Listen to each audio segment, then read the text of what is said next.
தாமிரபரணி ஆற்றங்கரை நாகரிகம் என்பது நேற்று இன்று உருவானதல்ல. அது சுமார் 3000 ஆண்டுகளுக்கு முந்தையது என்பதை நாம் அனைவரும் அறிவோம். வரலாற்று பொக்கிஷங்களை பாதுகாக்க முதலமைச்சரால் திறந்து வைக்கப்பட்டுள்ள பொருணை அருங்காட்சியகம் தமிழகத்தின் புதுமையான அடையாளமாக மாறியுள்ளது. இந்த அருங்காட்சியகமானது சாதாரணமாக கட்டி முடிக்கப்படவில்லை.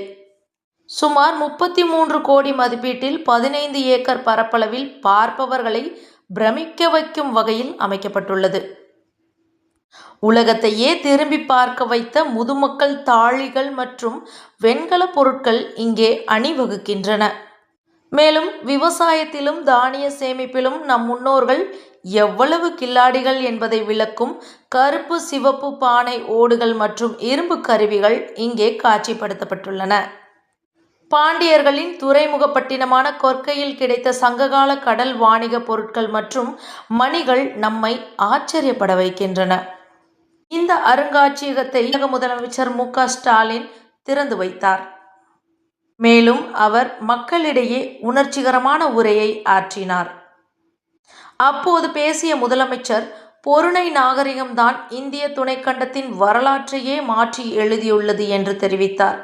கங்கை நதிக்கரை நாகரிகத்தை விட இது பழமையானது என்பதை அறிவியல் பூர்வமாக நிரூபித்துள்ளோம் என தெரிவித்த முதலமைச்சர், உலக தமிழர்களின் பெருமிதமாக இந்த அருங்காட்சியகம் திகழும் என தெரிவித்தார். இந்த அருங்காட்சியகத்தில் நாம் தவறாமல் பார்க்கக்கூடியது என்ன என்று பார்த்தால், 3000 ஆண்டுகளுக்கு முன்னால் பொருணை ஆற்றங்கரை எப்படி இருந்திருக்கும் என்பதை தத்ரூபமாக பார்க்க ஒரு விர்ச்சுவல் ரியாலிட்டி தியேட்டர் உள்ளது.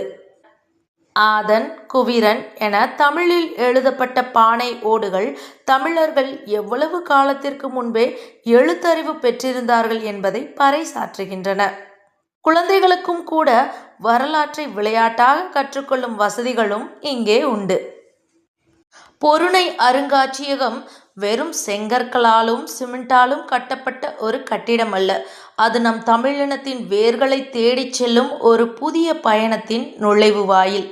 யாதும் ஊரே யாவரும் கேளிர் என்ற உயரிய தத்துவத்திற்கு சொந்தக்காரர்களான தமிழர்கள் 3000 ஆண்டுகளுக்கு முன்பே எவ்வளவு நாகரிகமான முறையில் வாழ்ந்தார்கள் என்பதை இந்த அருங்காட்சியகம் உலகிற்கு உரக்கச் சொல்கிறது.